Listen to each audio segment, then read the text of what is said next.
President Muhammadu Buhari brings a tough but true realization of the poor state of livelihood of millions of Nigerians to bear as it charges ministers designate for what it described as thankless duties. And the PDP and its presidential candidate Atiku Abubakar lost the appeal seeking to inspect INEC server.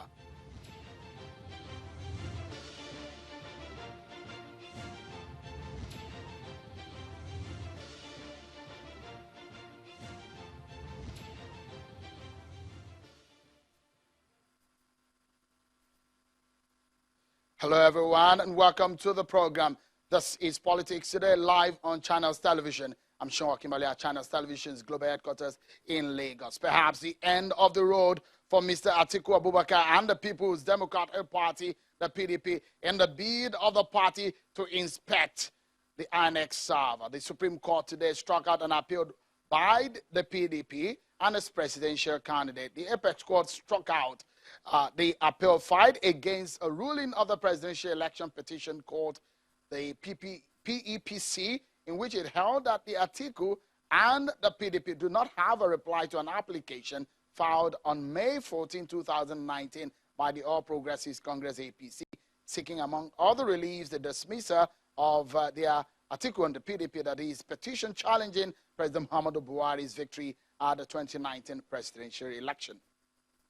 The ruling of the appeal, a five-man panel led by Justice Datijo Muhammad, struck out the appeal for having become statute barred. Meanwhile, Mr. Atiku has lost his bid to inspect INEC server in an unanimous judgment by a five-man panel of the Supreme Court. Justice Chima Onweze dismissed the appeal on the grounds that he and his party failed to provide sufficient reason before the court why the application should be granted.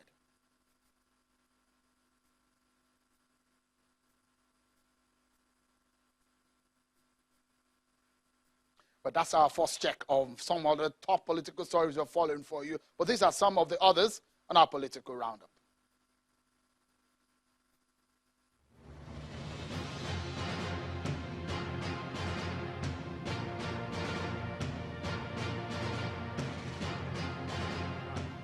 The EFCC says it visited the residences of the former governor of Lagos State, Mr. Nwanyanwu, this morning. The EFCC says the visit by the operatives is part of an ongoing corruption investigation. In a viral video, the operatives can be seen arriving at the residence of the former governor and engaging in some arguments with some youths of the area. Meanwhile, Mr. Nwanyanwu says till date, the EFCC has not opened any direct communication with him on any issue, adding that he was ready and willing to respond if or when they do so. But the EFCC says Mr. Nwanyanwu's administration, like other former governors, is under investigation, since they no longer constitutionally enjoy immunity against prosecution. The Lagos State Governor, Mr. Babajide Sanwo-Olu, has sworn in 35 new commissioners and special advisors who will assist him in achieving the blueprint for a new Lagos. Governor Sanwo-Olu has asked the appointees to commit themselves to the agenda and vision of his administration in order to deliver the dividends of democracy for the people and achieve the desire for a greater Lagos. The Bayelsa State Governor, Seriake Dixon, says the People's Democratic Party state governorship primary, slated for September the 3rd, will never hold in Abuja or Rivers State, as speculated in some quarters, but in Yenagoa, the Bayelsa state capital. The governor also said he had the right to support the candidate of his choice and who succeeds him as governor. I thought they were saying that this primary will be held in Port Harcourt or in Abuja or in Calabar. That will not happen. The Deputy Governor of Kogi State, Mr. Simon Achuba, has filed an application before the State High Court, Lokoja, challenging the impeachment notice served by the State House of Assembly. The suit was filed on grounds that it was served late and also marred with irregularities. Meanwhile, the Kogi State House of Assembly, in today's plenary, directed the State Chief Judge, Justice Nasrin Ajana, to set up a 7-man committee to proceed with the Deputy Governor's impeachment. Former President Chief Olusegun Obasanjo has challenged government at all levels of development to give adequate and priority attention to education development to address the growing population and its attendant challenges facing the country. The former president said that the current situation in the education sector and growing population could be an asset if adequately addressed, but if not, it could spell doom for the country.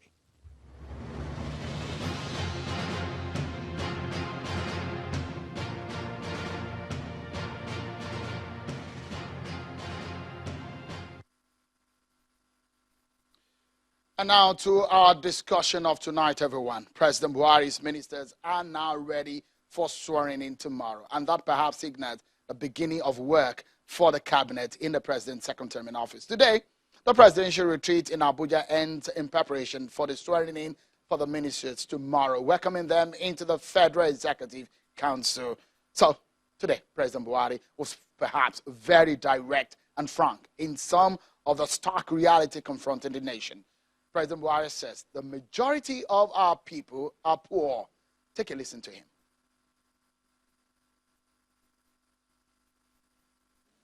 Majority of our people are poor and are anxiously hoping for a better life.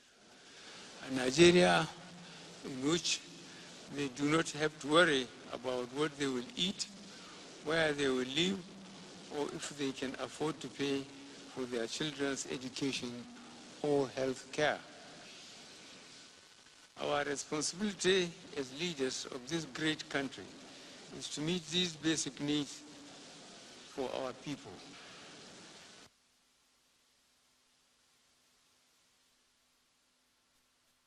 Well, the president said it. It is not about our predicament. It is how we want to get out of it. So the burden and the responsibility is now on the cabinet, the president, and the Buhari-led administration. So the cabinet are waiting for inauguration tomorrow. What are the expectations? Let's get talking, everyone. I have some experience and, of course, a benefit of insight into what is happening in government. We have joining us from our Abuja studio an experienced politician, the national chairman of the Zenith Labour Party, Chief Dan Nwanyanwu from our Abuja studio. Thank you so much for coming on. And we also have joining us. Thank you for having me. Yeah, Mr. Femi Adesina, President Buhari's media advisor. Thank you also, Mr. Adesina, for joining us tonight on the program. Let me begin with perhaps what has come as maybe a focus of the government. Now, it does look like this government is paying more attention to the issues of poverty alleviation, Mr. Adesina. The question is that some of the statistics do not really favor the efforts that are being put into place based on what we hear from the government. Now, the priorities are being set. Are you concerned that that trend is going despite the efforts of the Buhari-led administration? Well, from the good evening, viewers. From the clip you just played, President Buhari said majority of Nigerians are poor, but that is just one side of the coin. The other side of the coin is that he said they expect better lives. And that is what government exists to do, to improve on the lot of the citizenry. So if all the statistics come in are not as good as government desires, then it will set fire to the heels of government to do better, to deliver better dividends, better results to the citizens. And that's what government is determined to do. The big question is perhaps if I show you some of these statistics, you're not favorable at all, especially the ones putting Nigeria at the very top of the bad situation around the globe. For example, Nigeria now ranks top 10 African countries with extreme poverty. This statistics are that June 2018 of people living in extreme poverty, rating Nigeria as having 86.9 million people living in extreme poverty. And if you look at it, it's also, there's another statistic that said Nigeria has the largest extreme poverty population.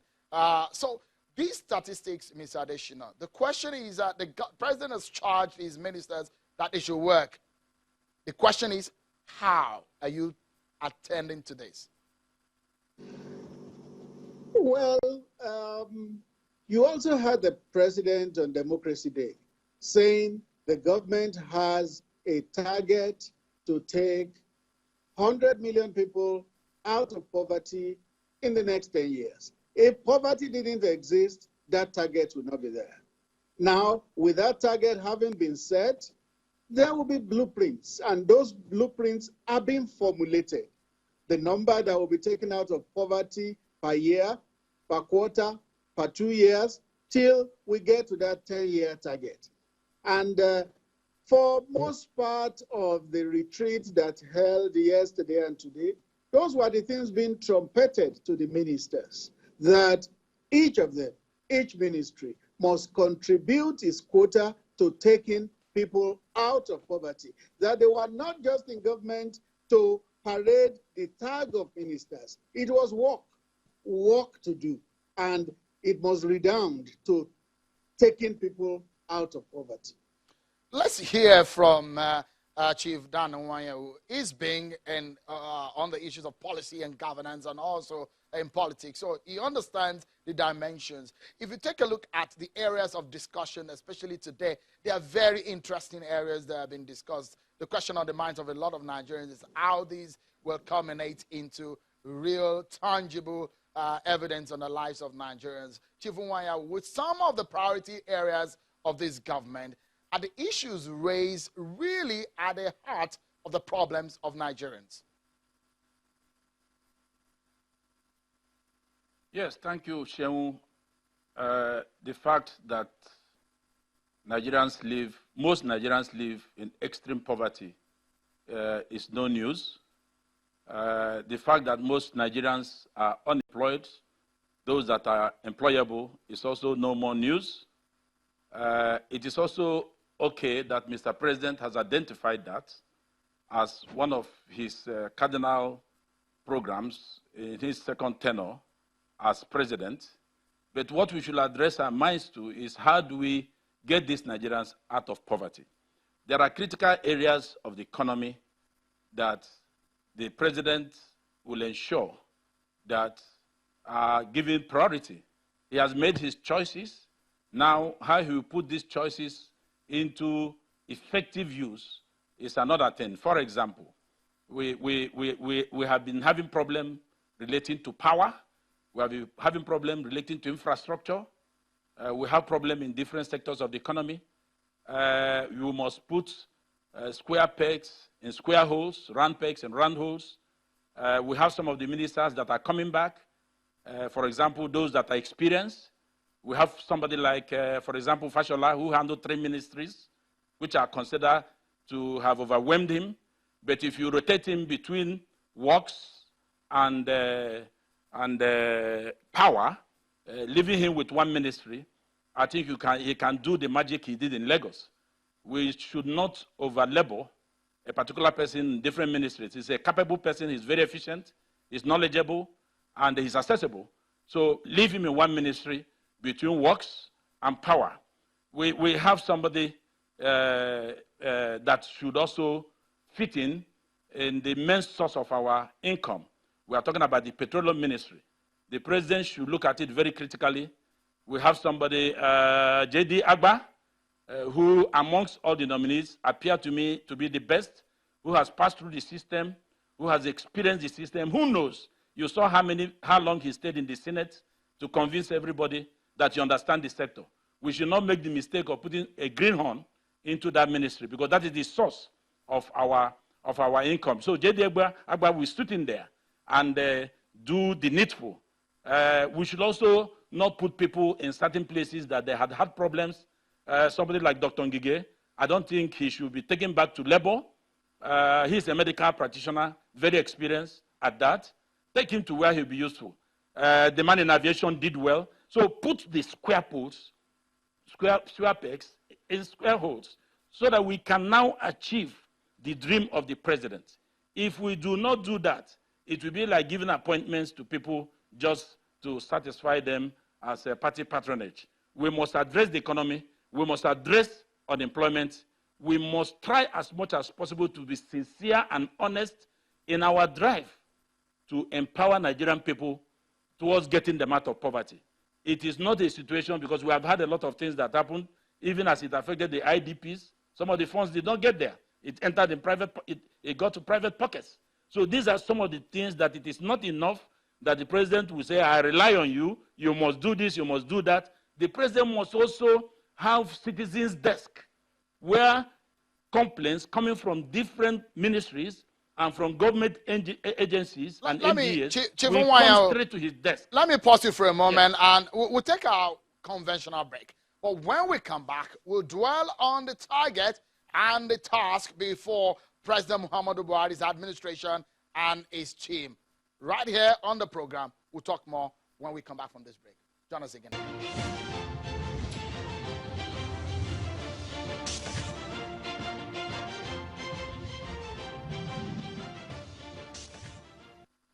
Thank you so much, everyone, for staying with us right here on the program, Politics Today on Channels Television. Let's get back to the conversation. My panel tonight dissecting President Muhammadu Buhari's second term cabinet, Chief Dan Nwanyanwu, the national chairman of Zenith Labour Party from our Abuja studio, and Mr. Femi Adesina, President Buhari's media advisor. Thank you so much, gentlemen, for talking to us. You heard, Mr. Adesina, what Chief Nwanyanwu said, and is really giving an advice to this government on getting a feedback, because one thing is to put in an effort, another thing is to get a reciprocal effect of what you have put in to get a success in what you're doing. So the question is, what are you doing, for example, in the area of poverty alleviation? At the end of 2008, Mr. Adesina, some of the figures staring us in the face is that almost 100 million Nigerians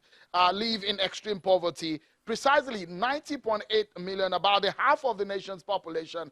How do you hope to convince Nigerians that this trend will dramatically be upturned? It's not a matter of seeking to convince. It's just getting to work and achieving results. When you get to work and you work honestly, you work hard, results will come. So it's not a matter of convincing. It's just doing what is needful. And what government spent the past 48 hours about doing was identifying what were the problems before Nigeria, economically, socially, politically, and asking the ministers to join the team that will reverse the trend. That was what government spent the last 2 days doing. And but are you bothered, Mr. Adesina? Apologies. Are you bothered that you're putting this effort? Are you bothered whether or not you're getting a commensurate result in what this government is putting into it? If you work hard, like I said, and you work honestly, you will get good results. But those results will not be by magic wand. There's no magic wand anywhere. Just like the party chairman said at the retreat today, that at the individual level, with enough faith, you can get miracles. Well, he added that nations don't work by miracles. It's debatable. Some people may not agree with him. But what he said was that nations don't succeed by miracles. They succeed by the amount they put in to succeed. So this government will continue to work for the people. It will work to reset the foundations of Nigeria economically, politically, socially. And when you work faithfully and you work hard, I believe, and God blesses your efforts, you will get the good results. Another question here, Mr. Adesina, quickly, so that I can go to Mr. Chief in Nwanyanwu, is there a set manner in which you want to assess the performance of each minister? Because there were criticism on the performances of some of the ministers in the last 4 years.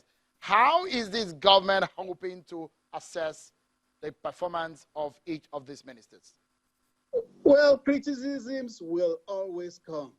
And a government that is focused would not allow itself be bothered by criticisms. It should consider the criticisms, take the ones that are genuine, take the ones that are well-intended, and the ones that come because criticisms must always come, you should just disregard. But then, straight to your question, there is going to be what is called a performance mandate, which the ministers, not just the ministers, and also permanent secretaries are going to append their signatures to. It is not the same thing as signing dated resignation letters as we used to have from a former president.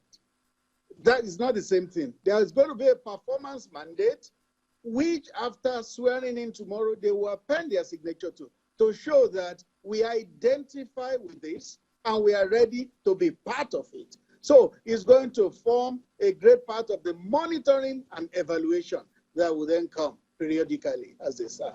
Chief Nwanyanwu, I'd like you to respond to some of the things Mr. Adesina has said about this performance appraiser and some of their targets and priority areas. Yeah, it is not the ministers that will assess themselves. The people of Nigeria will have to assess them. And that was why I talked about the citizens' desk. In the last dispensation, most of the ministers, about 90% of them were not accessible. Most Nigerians complained. They were not ready to take advice. They were interested in what they were doing, which did not do much to the economy. Neither did it affect positively to the lives of Nigerians. I expect President Muhammad Buhari this time around to have a citizens' desk in his office where he will put trusted and reliable Nigerians to assess these complaints and quietly get to know what the ministers are doing, what the MDAs are doing. By so doing, Nigerian people will be assessing the ministers. You cannot assess yourself because you may assume that you are doing well when to the public you have not done much and it has not affected anybody.